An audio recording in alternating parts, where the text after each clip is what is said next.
At a tea Christmas, my sister introduced me to her boyfriend with a mocking grin. This is the failure of our family. My parents laughed and nodded. He stayed silent, just watching them. The room went dead quiet. Then he smiled faintly and said, "Interesting, because you're fired and we're done." Can you imagine being branded the failure of your family to a total stranger right to your face in your own home?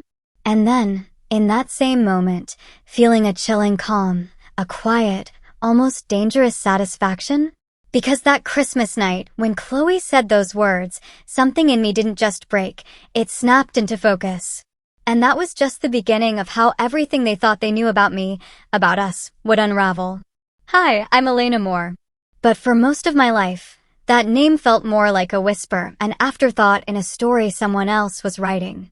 Standing in that dining room, watching Chloe crumble under Daniel's calm, steady words, it hit me. This moment wasn't born that night. Oh no. This story, this twisted, painful narrative, started a long, long time ago. Long before Chloe ever learned how to wield a sweet smile like a sharpened knife. You see, I grew up in a house that always felt a little off-kilter. Like the foundations were shaking long before I understood why. My mom, my quiet anchor, she died of breast cancer when I was just turning 16. Gentle hands, tired eyes, a soft voice that called me her brave girl. When she was gone, the house didn't just lose furniture, it lost its oxygen. It went silent in a way that screamed. I had to learn to grieve her, to learn how to breathe again, all at once. Then, 6 months later. 6 months. That's all it took for my father to remarry. People said he was lonely. I think he was just terrified. Terrified of being alone with a daughter who was a constant, living reminder of the woman he'd lost. Tina burst into our lives like a technicolor explosion. Bright lipstick, perfect hair, and a daughter who looked like she'd stepped off the cover of a teen magazine. Chloe. She was a year younger than me, but she carried herself like the world owed her sunshine. She walked into our home with new clothes, new energy, and suddenly, I wasn't just losing my mom, I was losing my place. I became a guest in my own childhood. When my father looked at Chloe, his face softened in a way I hadn't seen since my mother was alive. When he looked at me, he mostly looked away. Then, a year later, came my half-brother. I tried to love him, genuinely, in a quiet, sisterly way. But his arrival cemented the unspoken rules of the house. There were 2 sets of children and 2 very different sets of laws. Chloe had dance classes, tap, ballet, jazz. I remember holding her glittery costumes, watching her spin in the living room like a little star. New shoes every school year, sometimes twice. Her birthday parties? Events. Banners, princess castle cakes, rented photo booths, even a DJ one year.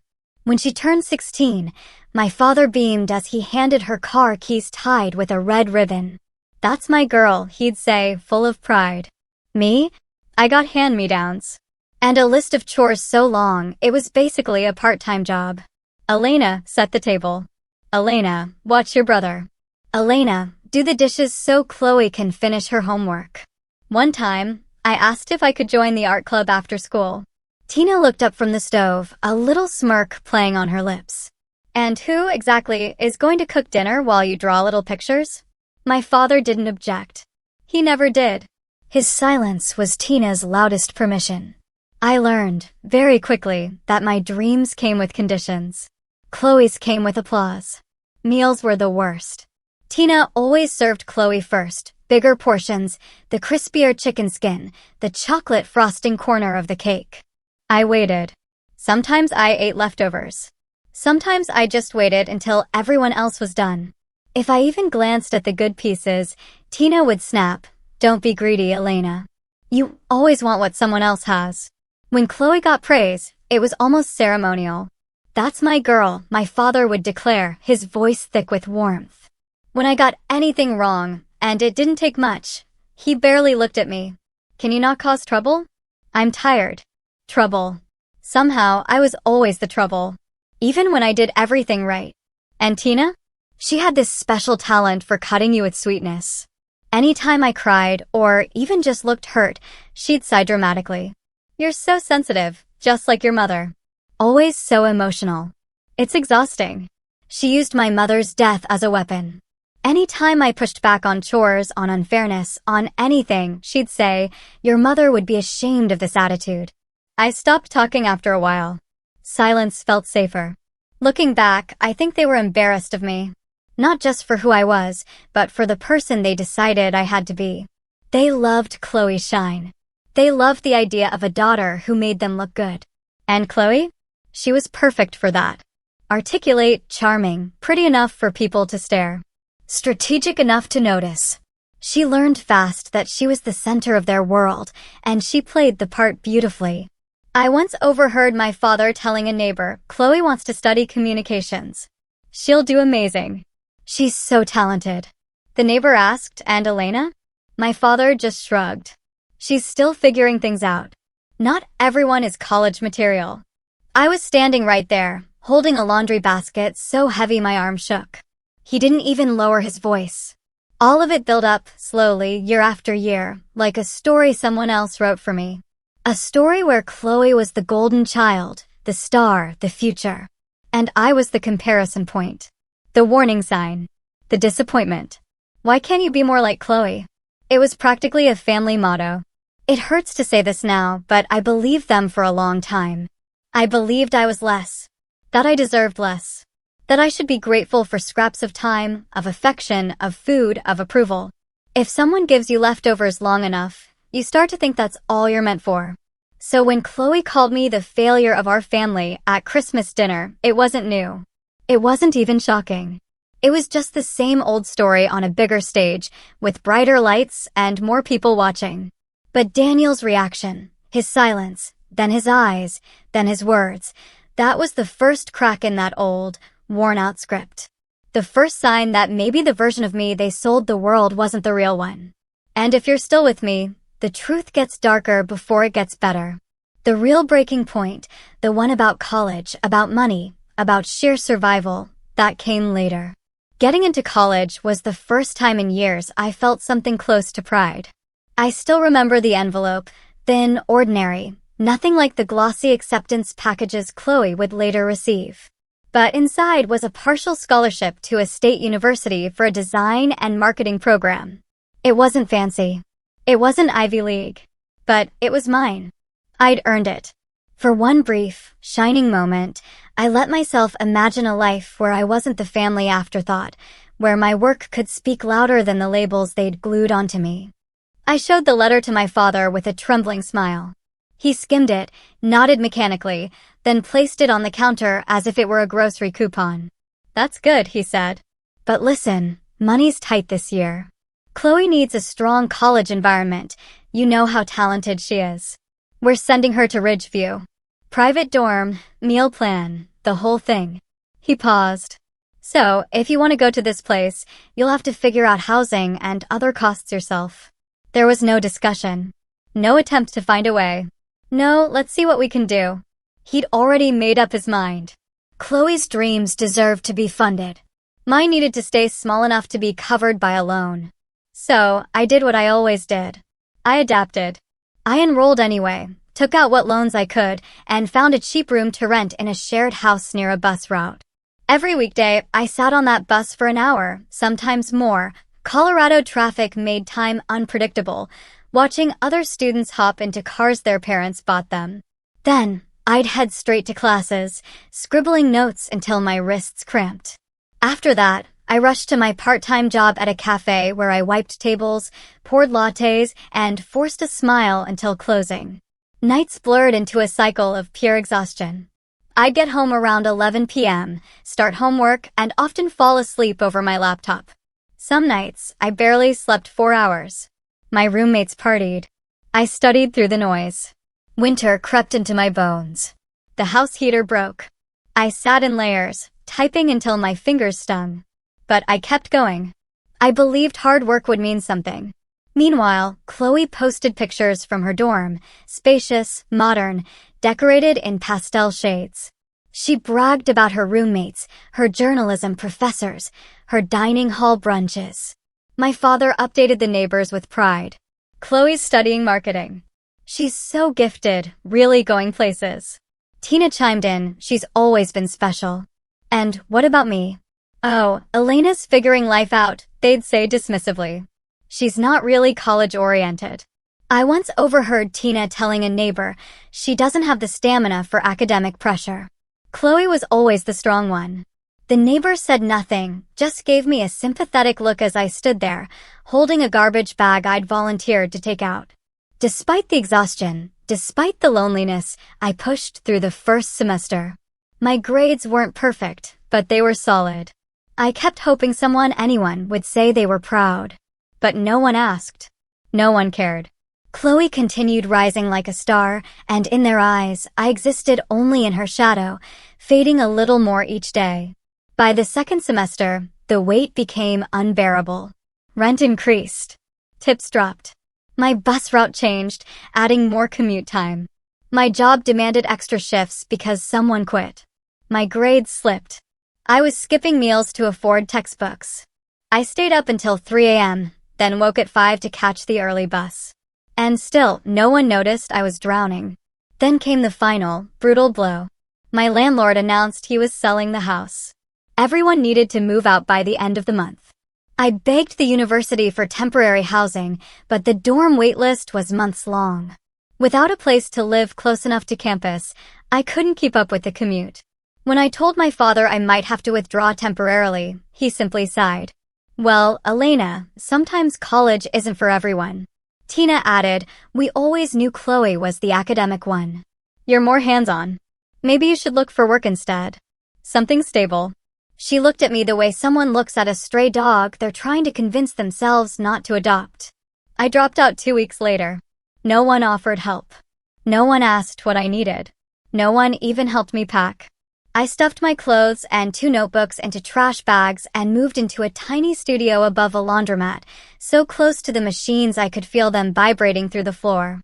No farewell dinner. No, we're proud you tried. No comfort. Just silence. The night I moved in, Chloe texted me. Well, guess you're on your own now. Try not to screw it up this time. I stared at the message for a long time. Then I turned off my phone and sat on the edge of the creaking bed, listening to the hum of washing machines beneath me. A part of me wanted to cry, but the tears wouldn't come. It was as if I'd cried too many times already and run out. That was when the label finally stuck. Failure. Not because I failed, but because they needed me to fail to keep the family story intact. Chloe, the star. Me, the cautionary tale. But life has a way of twisting when you least expect it. I didn't know it then, sitting in that cramped studio with nothing but my determination left, that the very place where I felt most broken would become the birthplace of a version of myself even my family couldn't imagine. And the path to that transformation was harder, lonelier, and more unexpected than anything I had lived through up to that point. The studio above the laundromat wasn't much. Peeling paint, a single window that rattled when the wind hit it, and a floor that shook every time someone overloaded a washing machine downstairs. But it was the first place in my life that was truly mine. No Tina knocking on the door demanding chores. No Chloe tossing her hair, reminding me she was the star. No father looking past me as if I took up too much air. Just me. A wobbly desk I found on Craigslist. A second-hand laptop that overheated if I opened more than 3 tabs. And a determination that felt equal parts fragile and ferocious. My first clients weren't glamorous. Not even close. A gas station owner who wanted a nicer sign. A small diner whose Instagram page had 3 blurry photos. A nail salon needing flyers. I charged almost nothing at first. $40 for a logo, $75 for a simple website mock-up. I underpriced myself because I didn't know any better, and because in some deep part of me, I still believed I wasn't worth more. But every project mattered. Every dollar mattered. I couldn't afford to fail. Days blurred into long cycles of work. I'd go down the street to serve tables at a Vietnamese restaurant for extra income, then rush home to design until 2 or 3 in the morning. My back ached from hunching over my laptop. My eyes burned. My stomach lived on instant ramen and discount soup cans. I slept in short bursts, always with the glow of my computer screen still drifting in my mind. But something strange happened during those late nights. I got good. Really good. I devoured free online courses, UX, UI design, digital marketing strategy, search engine optimization fundamentals, branding psychology, campaign planning. I borrowed marketing books from the public library, filled notebooks with sketches and concepts, experimented with color theory and typefaces. I treated learning like oxygen. It filled the empty spaces that my family's neglect had carved out. My turning point came from a tiny, family-owned taco shop 2 blocks from my studio. The owner hired me to make some online posts. Nothing fancy. I ended up creating a mini rebrand for them. New menu designs, playful social content, bright photos using my cracked phone camera, a simple paid ad campaign targeted to the neighborhood. Within 6 weeks, their revenue jumped. Their lunch rush doubled. People lined up outside on weekends. The owner hugged me the day he showed me the numbers. "Elena, you did this," he said, tears in his eyes. And for the first time, someone looked at my work like it mattered. Word spread. Suddenly, I wasn't just taking small gigs. I was getting referrals, messages, inquiries. A boutique gym reached out. Then a regional cafe chain. Then a small tech startup needing brand identity. That's when I realized I needed something bigger than a desk in a shaking apartment. I rented a tiny desk at a co-working space downtown, the kind of place where people drank oat milk lattes and discussed venture capital like it was weather. I didn't belong at first. I wore thrift store sweaters. My old laptop overheated so loudly that the guy next to me once asked if it was going to explode. But I stayed. I worked.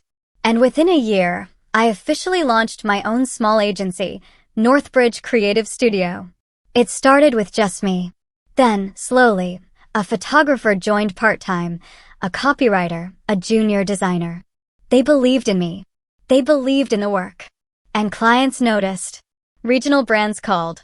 A startup funded by an investor group wanted a full rebrand. A real estate company needed a campaign. I ended up hiring 2 contractors just to keep up. Somewhere along this upward climb, fate, or maybe just a cosmic joke, brought Daniel into my orbit. At the time, he was the director of marketing for a mid-sized tech company. Sharp suit, sharp mind, sharper intuition. He wasn't impressed by flashy presentations or loud talkers. He cared about craft, clarity, strategy. We ended up collaborating on a pilot project for his company. He was the first high-level professional who treated me as an equal. He'd sit across from me in the meeting room, taking notes as I sketched out user journeys on a whiteboard. "You think differently," he told me once. "You see structure where others see noise." For someone who'd been called a failure for half her life, those words hit deeper than he knew. Our partnership turned into repeat work. Repeat work turned into friendship. Friendship turned into trust. We spent late nights discussing market gaps, branding trends, the future of digital agencies. One night after we finished a major pitch, he looked at me and said, "Why aren't we doing this on our own?" I thought he was joking. He wasn't. Over the next 6 months, we built the foundation for something bigger, Northline Media Group. A modern agency, ambitious, but grounded in real strategy, not empty buzzwords. Daniel became the CEO and public face. He had the presence, the connections, the confidence that opened corporate doors. And me? I became the co-founder, the architect behind the systems, the creative engine, the majority shareholder. I didn't want the spotlight. I didn't want to be the one on stage. I just wanted to build something that was mine, something no one could take credit for except me. We kept my role quiet. Not for secrecy, but because I asked for it. I liked creating from the shadows. I liked building without having to justify myself. And if I'm honest, a part of me didn't want my family knowing. I didn't want them turning my success into something they could claim. To the outside world, and especially to my parents, I was doing freelance marketing stuff, barely scraping by. They never asked how I was doing anyway. They never asked where I lived, or whether I had food, or whether I was safe. In their eyes, Chloe's life was still the only one worth narrating. They had no idea that while they paraded Chloe as the star student, the future executive, the pride of the family, I was quietly building an empire. Brick by brick, campaign by campaign, night after night. They had no idea that the girl they dismissed, the girl who slept above a laundromat, was becoming someone powerful enough to change the trajectory of all our lives. And they definitely had no idea that their golden daughter would soon walk straight into a company I owned, completely unaware of who truly signed her paycheck. Chloe's rise after graduation was predictable in the way a storm you see forming on the horizon is predictable. I could sense it coming long before it arrived. Once she walked across her stage in a sparkling white dress and collected her communications degree, the world, at least our family's version of the world, opened its arms to her. My father boasted to every neighbor within a 5-mile radius that Chloe was destined for greatness. Tina arranged celebratory dinners, posted filtered photos online with captions like, "So proud of our shining star." And me? I watched from a distance, quietly paying my staff, closing new contracts, and building Northline Media with Daniel, one milestone at a time. My success was deliberately invisible to them, not because I was hiding out of fear, but because I didn't owe them my story anymore. Chloe got her foot in the door at our company through someone she'd met at an alumni networking event, a senior producer who thought she had potential. Daniel, not yet knowing she was my stepsister, interviewed her. He told me later that she came across as polished, ambitious, and eager to prove herself. "She is charm," he said during our weekly strategy meeting. A little too rehearsed, maybe, but she could grow. My chest tightened for a moment, but I kept my expression neutral. I didn't mention Chloe. I didn't say she'd once called me a leech for borrowing her hair straightener, or that she'd spent years performing confidence while crushing mine. Instead, I simply asked, "Do you think she fits the team?" Daniel nodded. "I think she could be a good content producer with the right guidance." And just like that, Chloe walked straight into my company. Her first day at Northline was almost cinematic. She arrived in a beige trench coat, heels clicking confidently through the lobby. Holding a branded notebook she bought specifically to look professional, she took selfies in the elevator mirrors. She posted on her stories, "Day 1 at Northline Media." Hard work pays off. I watched the notification from my secret burner Instagram.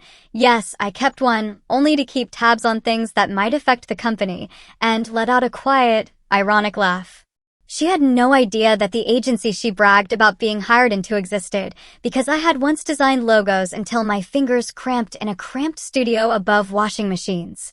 When I finally saw her in the office, she didn't even recognize me at first. I was in jeans and a sweater, hair tied back, walking through the co-working space with a laptop tucked under my arm. To her, I looked like any of the dozens of creatives who floated around the building. When her eyes did land on me for a split second, she blinked, frowned faintly, then immediately turned away to continue chatting with another new hire. That became our dynamic. She ignored me publicly, but privately, she weaponized me. I overheard snippets here and there. "Yeah, my sister tried studying marketing but dropped out. I guess she just couldn't keep up. I'm the driven one in the family. She's sweet, but not really career material." Her story, to coworkers, was that she was the ambitious daughter, the one who broke generational limits. I became her cautionary tale, her proof of success by contrast. The irony was so sharp it could split bone. Daniel remained blissfully unaware of our connection at first. He genuinely tried to mentor her. Chloe. He offered feedback on her scripts, invited her to sit in on client calls, encouraged her growth. He didn't know the version of her I knew. The one who could slice with a single comment. The one who needed an audience to validate her existence. The funniest part, if you have a taste for dark humor, was how my family reacted. They didn't know I had anything to do with Northline. They only knew Chloe worked under Daniel, who they believed was simply her handsome, well-positioned boss. Soon, rumor turned into fact at family gatherings. "Chloe's boyfriend is her boss," my father bragged. "She's going places," Tina added. "And Elena," someone asked once. My father shrugged. "Still doing some small-time freelance stuff. We wish she'd aim higher." They said this while sitting under a billboard for a cafe chain designed by my agency, a billboard they never realized was mine. The duality of my existence became almost poetic. At home, I was the failure. At work, I was the architect of everything they admired. And Chloe, unknowingly, was drawing a paycheck for my signature. Daniel and I eventually aligned on keeping my role confidential, not because of Chloe specifically, but because he understood my boundaries. Let them underestimate me, I told him one night as we reviewed financial projections. It keeps the noise away. He smiled softly. You like being the ghost in the machine? Exactly. So, we kept two things unsaid. 1. Northline Media was my company as much as his. 2. I was the majority shareholder behind the scenes. It was a strategic silence. A weapon, really.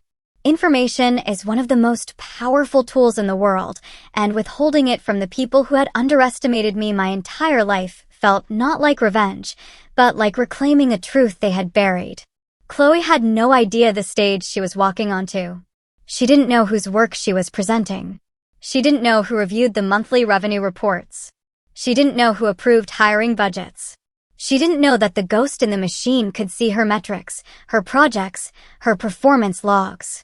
Every mistake she tried to disguise with charm. She certainly didn't know that one day, her ambition would collide directly with my patience, and that collision would become the explosion that unraveled everything. But at that moment, watching her pose at the office coffee bar and flirt her way through introductions, I stayed silent. There was no reason to intervene. Not yet.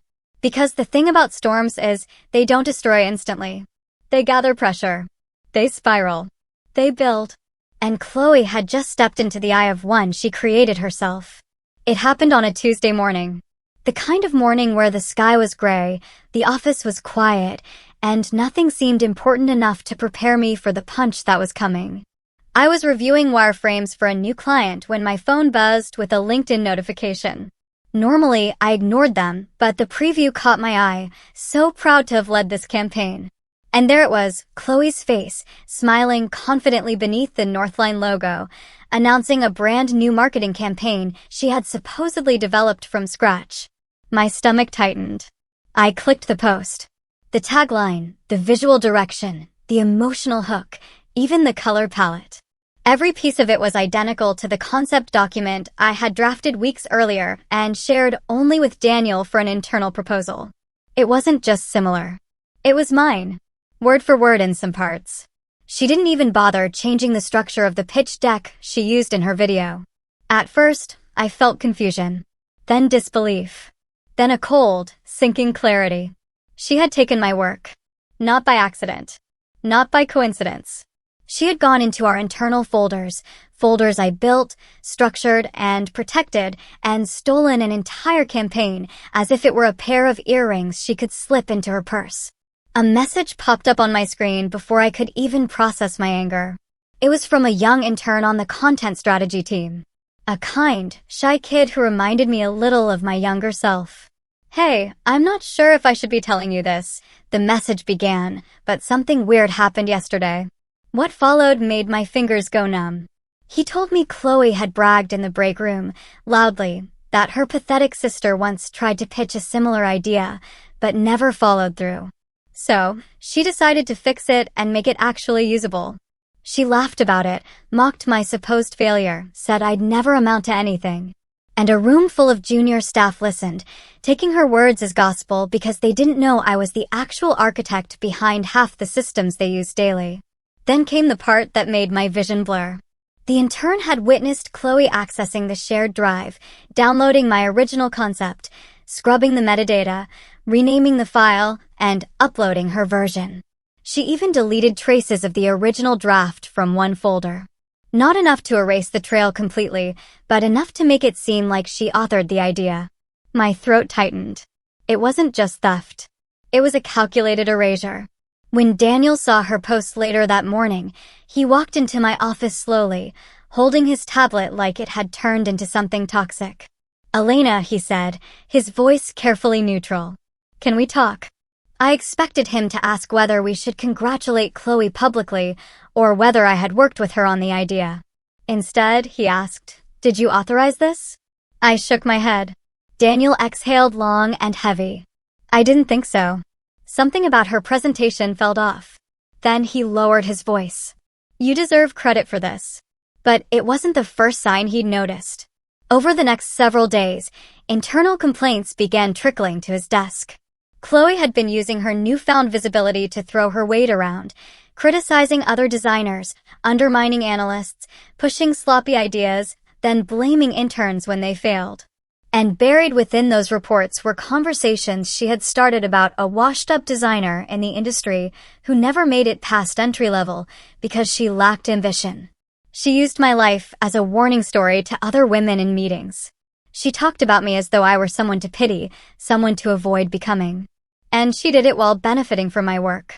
Once, during a product meeting, she even told a room full of coworkers, "Honestly, if you don't want to end up like my sister, job hopping, no real career. Take initiative. Don't wait for handouts." Hearing that secondhand was like being slapped in a dark room where no one knew I was present. I realized something deeply painful then. My family's cruelty hadn't just wounded me, it had shaped her. She grew up believing she was superior because the household taught her that I was the example of failure. So stealing from me wasn't immoral to her. It was natural. It was justified. It was what she believed she deserved. One afternoon, Daniel pulled me into the conference room and shut the door. "I think we need to talk about Chloe," he said. The air felt dense. I nodded silently. He lowered the blinds, pulled up the access logs for the drive, and showed me timestamps. "She downloaded your file on Monday at 3:17 p.m. Renamed it 15 minutes later, deleted 2 associated documents from the folder. And there's more. Look." He opened another report. Unauthorized consulting fees paid to a personal account under Chloe's name. Money she had slipped from the marketing operations budget. She wasn't just borrowing ideas. She was stealing company funds. I sat down. My legs suddenly felt weak. It was almost poetic in a twisted way. My past and present colliding. My sister, the golden child, had stolen my future once when she took the college fund that should have been mine. And now she was doing it again, reaching into a space I had built with my own blood and time, carving pieces out of it to polish her own reflection. I felt a sharp sting behind my eyes, but not sadness. Recognition. This was who Chloe had always been.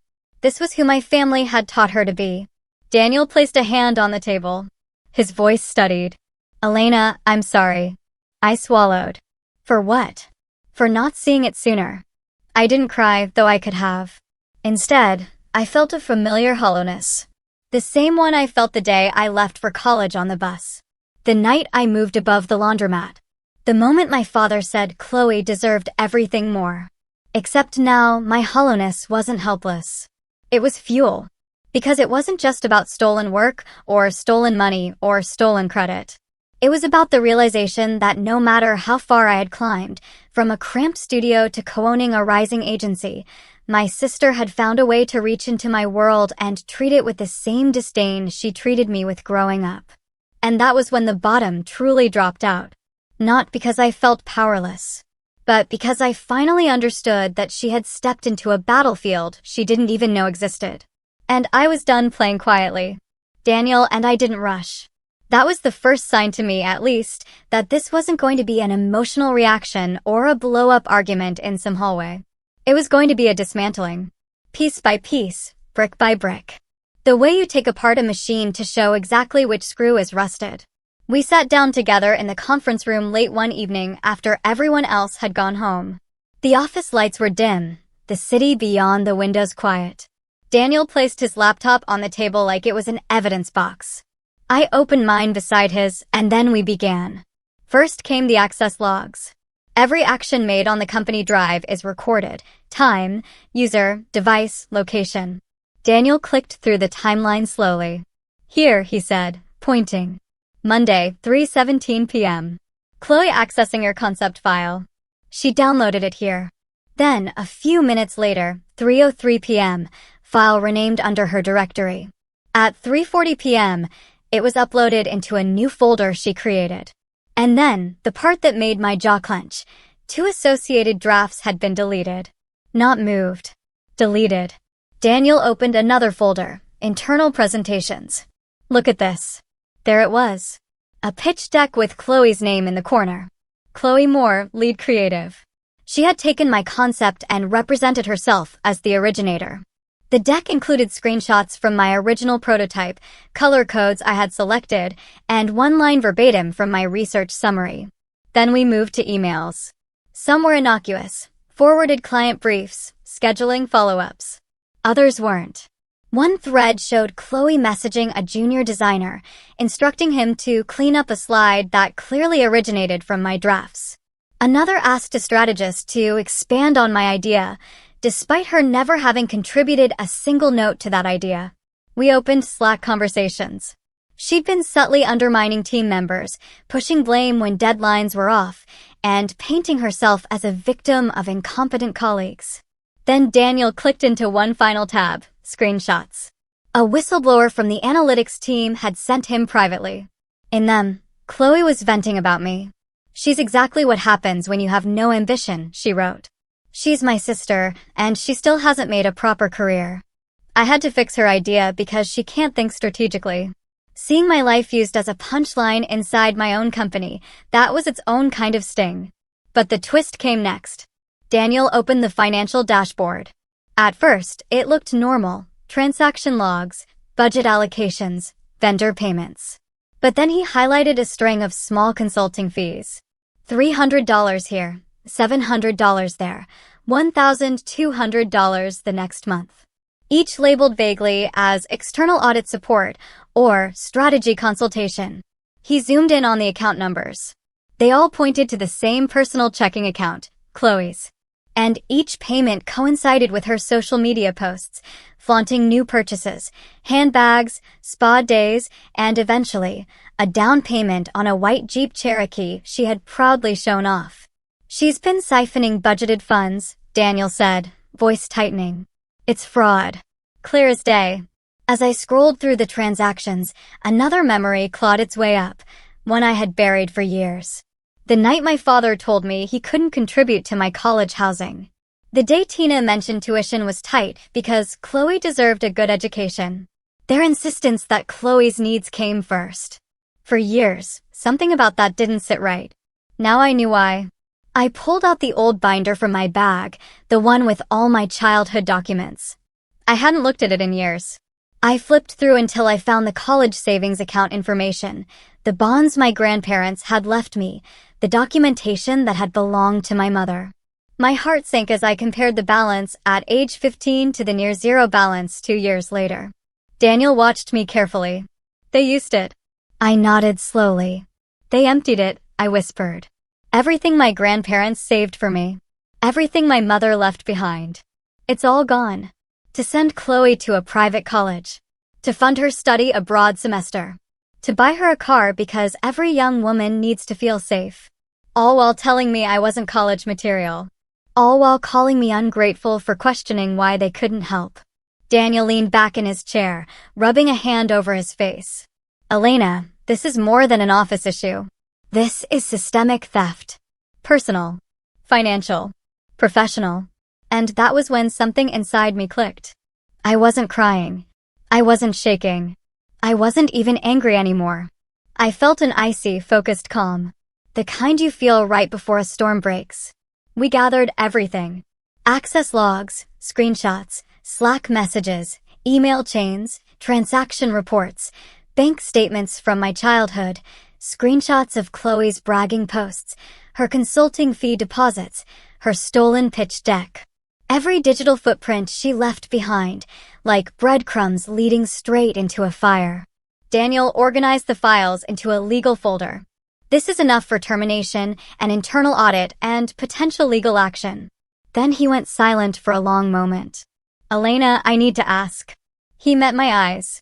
"Do you want to handle this quietly? We can terminate her with a bland statement. Or," he paused, "do you want it all revealed? No filters. No softening. Real consequences." There it was.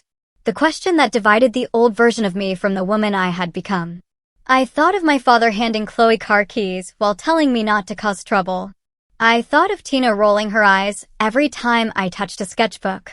I thought of Chloe's laugh in the break room as she mocked the sister she believed had failed.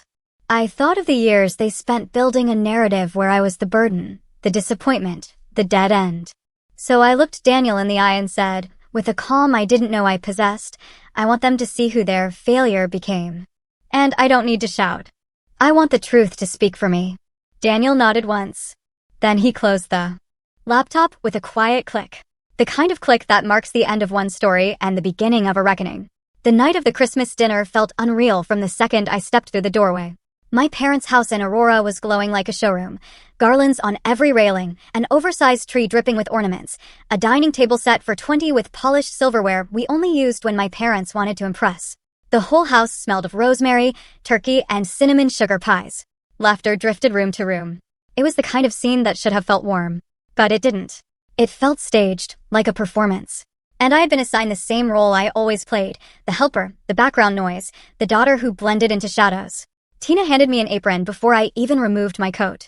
Elena, help me plate the hors d'oeuvres. Chloe's guests will be here soon. Try not to drop anything this time. Guests? I repeated. She rolled her eyes. Her boyfriend and some coworkers. Important people, of course. Important people deserve to see the family at its most curated, and me at my smallest. I slipped into my usual position, standing at the edge of the kitchen, arranging trays, passing dishes, being invisible. My father walked by twice without acknowledging me. My brother asked where to find extra napkins. Not how I'd been, just where. I wasn't a guest. I wasn't even family. I was labor. Then Chloe arrived. Gold dress, perfect curls, lips glossy red. She glowed with the confidence of someone who'd never been told no in her life. And behind her, holding a bottle of wine and wearing a crisp navy coat, was Daniel. My breath caught for a split second. Not because of him, but because of the way Chloe clung to his arm like a trophy she'd won. Everyone, she announced dramatically, stepping into the living room as if stepping onto a stage. This is Daniel, CEO of Northline Media. My boyfriend. My father cheered. My aunt clapped. A cousin whistled. Tina pressed a hand to her chest like she was watching a royal wedding. I stayed where I was, half hidden by a stack of plates, trying not to exist too loudly. Chloe launched into her performance. Daniel is brilliant. You should see the influence he has at work. I've been learning so much under him. I'm basically his right hand now. I watched Daniel's face. Calm. Polite. He was scanning the room with that quiet sharpness he always had when pieces didn't fit. Then it happened. Of course it did. Chloe always needed her finale. She grabbed Daniel's hand and pulled him toward me. I straightened instinctively, wiping my palms on my jeans. This, Chloe said loudly, pointing at me as if introducing a prop, is my sister. The failure of our family. The room erupted. Laughter. Sharp, careless, cruel. My father nodded in agreement. She never could keep up with Chloe, he said proudly, as if he were complimenting his own parenting. Tina added, we love her, but she's lost. Someone snickered. At least Chloe's the successful one. It was a familiar sting, but still it hit. Every cruelty from childhood condensed into one moment under bright Christmas lights. I braced myself for Daniel's polite smile, or his uncomfortable laugh, or his attempt to smooth over the awkwardness. But he didn't do any of those things. He went still. Absolutely still. He looked at Chloe, then at my father, then at Tina, then finally at me. Really looked at me, as if to say, I see exactly what's happening. The room quieted, expecting him to join the mockery. He didn't. Daniel set his wine glass on the table with deliberate care. Then, in a voice clear enough to slice through every conversation, he said, interesting, because you're fired, Chloe. Silence. A fork fell from someone's hand. Daniel continued. And we're done. He said it calmly. Not angry, not loud, just final. The way a door closes when it's never opening again. Chloe's smile collapsed. What? What? Daniel, you're joking. But Daniel wasn't joking. He pulled his iPad from his coat and tapped the screen. I think your family should see something. And then, before 20 witnesses, under twinkling lights and a garland made of fake pine, he projected everything onto the TV. First, the original concept file I'd created, my name in the metadata, timestamps, draft layers, the full creative path. Then, the version Chloe had presented as her own, her login history, her edits, her deleted files, her emails labeling herself lead creative, her consulting fees, the stolen money transferred into her personal account. Each line item lit up on the screen like a confession. Gasps rippled through the room. My father blinked rapidly, as if the screen were lying. Tina clutched the back of a chair. My brother whispered, no way. And Chloe. She looked like her world was cracking open in slow motion. Daniel turned to the room. What she stole does not belong to her. And just so everyone here understands the gravity, Elena is the co-founder and majority shareholder of Northline Media. She built the systems your daughter exploited. Every face turned toward me, as if I'd been invisible and suddenly materialized. Daniel finished. Chloe is terminated effective immediately for IP theft, fraud, and breach of trust. HR will follow up, and yes, the industry will be informed. He stepped back. The decision was final. No negotiation, no softening. My father sputtered. Elena, co-founder? That's impossible. He trailed off, unable to finish the sentence he'd been reciting my whole life. Tina stared at me like she'd never seen me before. My brother looked embarrassed for Chloe, not for me. And Chloe, her face blotchy, eyes darting around the room, finally screamed, "You're lying. She's nothing. She's a failure." But the truth was glowing on the screen behind her. And for the first time, she was the one who had no audience left to perform for. Daniel closed his iPad. "Merry Christmas," he said coldly. And, just like that, the entire narrative my family had built, the hierarchy, the favoritism, the mockery, shattered in front of every person who once laughed at my expense. I didn't smile. I didn't gloat. I simply breathed. For the first time in my life, the room was quiet for me. Not because I was invisible, but because they finally saw me. The morning after the Christmas disaster arrived cold and gray. The kind of morning where the air itself feels bruised. I'd barely slept. My phone had exploded overnight. Missed calls from relatives. Frantic messages from cousins. 3 different voicemails from Tina, alternating between hysterical crying and furious demands. I ignored all of them.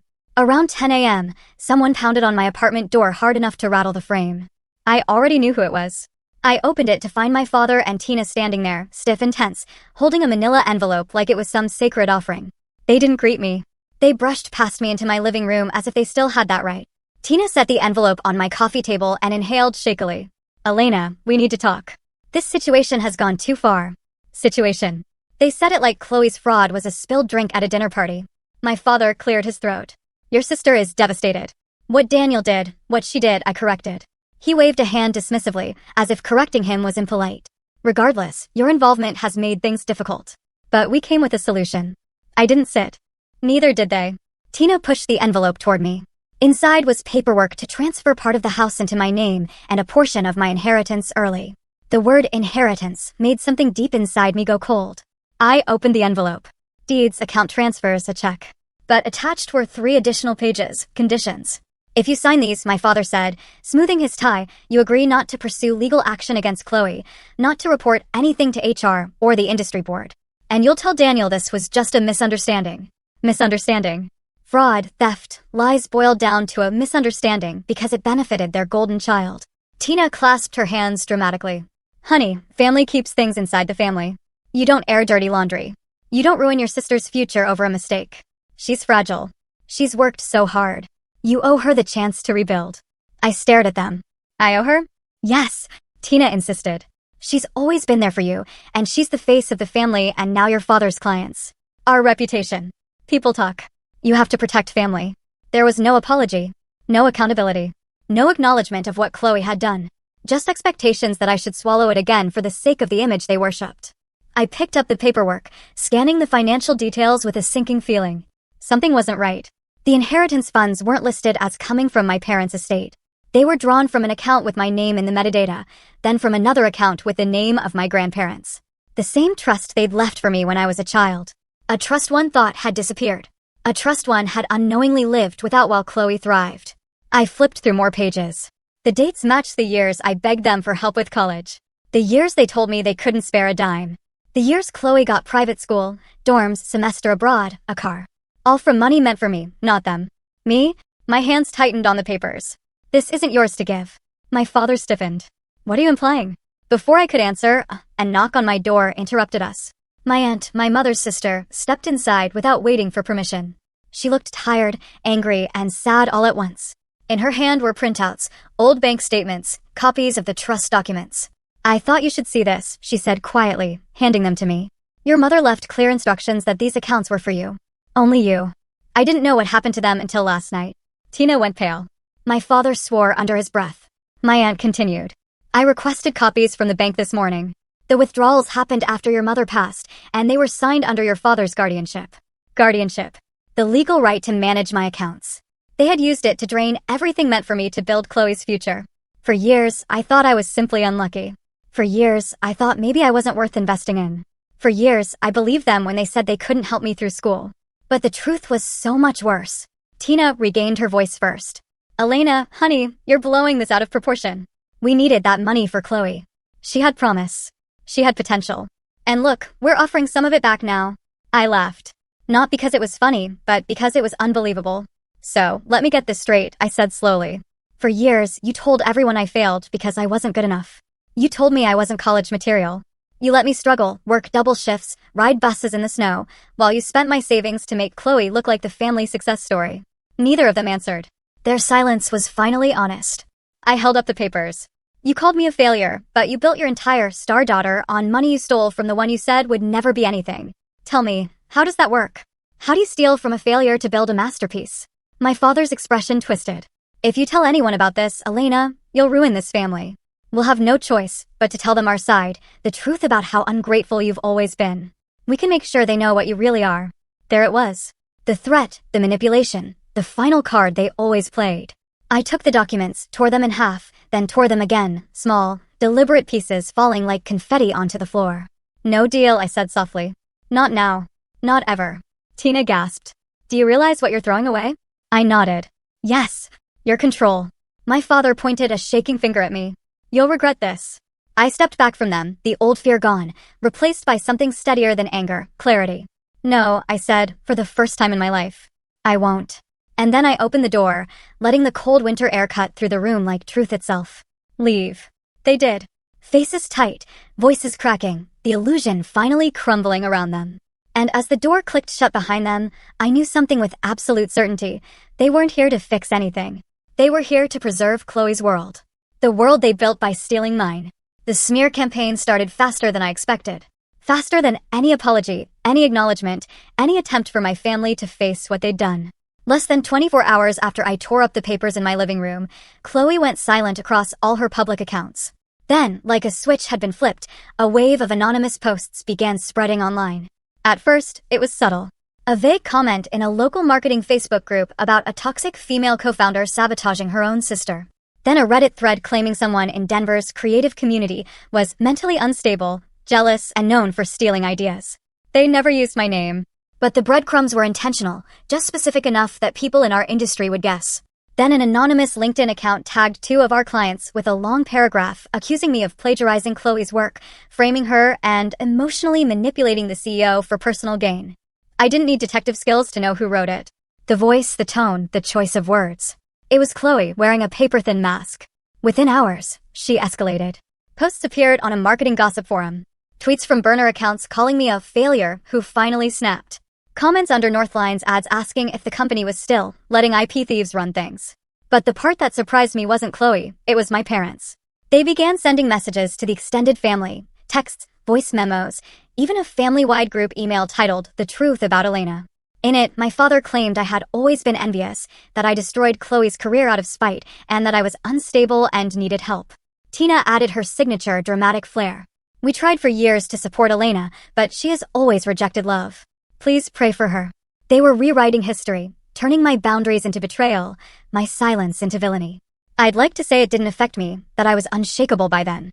But the truth is, watching your own family weaponize their narrative against you is a special kind of heartbreak. A few clients reached out, politely but cautiously. One email read, "Hi Elena, we came across some concerning posts circulating online. Can we schedule a call to understand what's going on?" In the past, I would have apologized. I would have tried to justify, soften. Explain, beg them to believe me. I would have taken their doubt as my failure. But not anymore. Not after everything I'd uncovered. Not after seeing the truth laid out in logs, statements, documents. So, I didn't respond emotionally. I responded professionally. Daniel and I met with our attorney that same afternoon. We slid over the evidence folder we'd compiled, timestamps, the stolen files, the financial transfers, the screenshots, the family trust documents, everything. Our attorney's eyebrows shot up more than once. This, she said, tapping the stack, isn't just workplace misconduct. This is criminal. And the online harassment makes it worse. I'll draft the cease and desist letters immediately and the non-disparagement orders. Chloe and anyone acting on her behalf will receive them by morning. Her tone was firm, clean, sharp. It felt like air after months underwater. We preserved every email, every anonymous message, every thread and comment Chloe had posted. Even the voicemails from my parents where they alternated between begging and threatening. When the legal notices went out, the online chatter died almost instantly. The burner accounts vanished. The posts were deleted. The rumors fizzled. Not all the damage could be undone. We lost 2 contracts, small ones, but still. Yet the majority of our clients stayed. Because when they asked for proof, I sent the same evidence we'd given to legal. Clean, organized, without dramatics. Almost every client responded with the same line, "Thank you for your transparency. We trust you." It stunned me. The idea that people could actually choose to believe me, not because they had to, but because they respected me. It was a kind of validation I had never experienced from the people who raised me. But the biggest shift, the one that marked a turning point in my life, happened quietly. Late one evening, after sending out our final batch of emails, I opened my phone and scrolled through my contacts. I hovered over Chloe's name, then my father's, then Tina's, then the entire extended family. My thumb didn't tremble, my pulse didn't spike. I just chose. I blocked them. Every one of them. On every platform. Phone, email, social media, messaging apps. Everything. The silence that followed wasn't empty. It was peaceful. Like shutting a door in a house that had been leaking cold air for years. For the first time in my life, I chose myself over the illusion of family harmony. I chose the truth over their version of it. I chose boundaries over blood. And as the digital world finally quieted, I realized something profound. Cutting ties didn't feel like losing anything. It felt like reclaiming space in my own life. The smear campaign had been their final attempt to pull me back down. One last desperate grab at controlling the narrative. But I didn't sink. I didn't fight in the mud. I rose slowly, deliberately, by stepping out of the war they created. Because sometimes healing doesn't come from winning the argument. It comes from walking away from the people who require you to lose yourself to keep the peace. 1 year later, my life looked nothing like the version my family once predicted for me. The change didn't happen overnight. It unfolded in small, steady steps, quiet decisions, deliberate boundaries, and the slow rebuilding of a self that had once been shaped entirely by other people's voices. But a year is enough time for a life to shift its center of gravity. Enough time for a person to choose a new world entirely. I moved to Seattle, a city that felt like fresh air and second chances. Rainy mornings, soft gray light, coffee shops on every block. It suited me. Northline opened a new office downtown, an airy studio overlooking Elliott Bay, with a growing team who didn't just respect my leadership, they thrived under it. We expanded into sustainability campaigns, mental health nonprofits, and socially conscious tech projects. The work felt meaningful. The clients aligned with my values. The company grew not from noise or spectacle, but from consistency and integrity. Daniel remained the public-facing CEO. But within the company, everyone now knew the truth, who built the core systems, who shaped the vision, who quietly guided every major campaign. And they treated me accordingly. Not with exaggerated praise or forced admiration, but genuine respect. The kind I never had growing up. As for my family, the consequences of their choices unfolded slowly, inevitably. Chloe was blacklisted. The termination, the flagged HR reports, and the documented fraud made her unemployable in any reputable marketing firm. Every application she submitted was red flagged in the industry portals. She tried freelancing under a different name, but clients eventually discovered the truth. She bounced between temporary administrative jobs, short-term contracts, retail shifts, anything that didn't require references. Her social media went from curated glamour to silence. I didn't celebrate her downfall. I didn't watch with glee. But I did feel something settle inside me. A quiet acknowledgement that actions eventually catch up to everyone. My parents didn't escape either. The audits triggered by the trust documents reached the IRS. Those creative withdrawals they made under my name, they had to answer for them. Lawyers became involved. Assets were reviewed. They ended up selling their boat, then their vacation cabin, then refinancing the house they once flaunted. Tina stopped posting pictures of lavish dinners. My father stopped boasting about his star daughter. Their world shrank financially and socially. I didn't interfere. I didn't watch closely. But I heard enough to know that they were finally living within the consequences of choices they believed they'd never have to face. And then came my first Christmas on my own terms.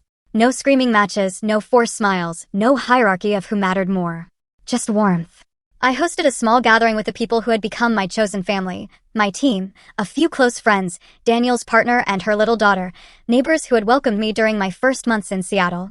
We cooked together, laughed over burnt cookies, exchanged small gifts we had made rather than bought.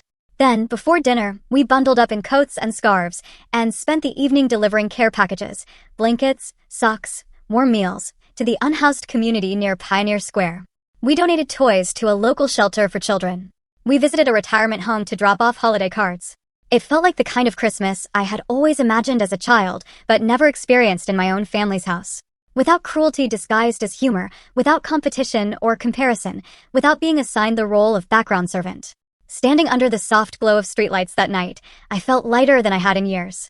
Not healed completely. Healing isn't a destination, but whole enough to breathe freely. And I realized something important.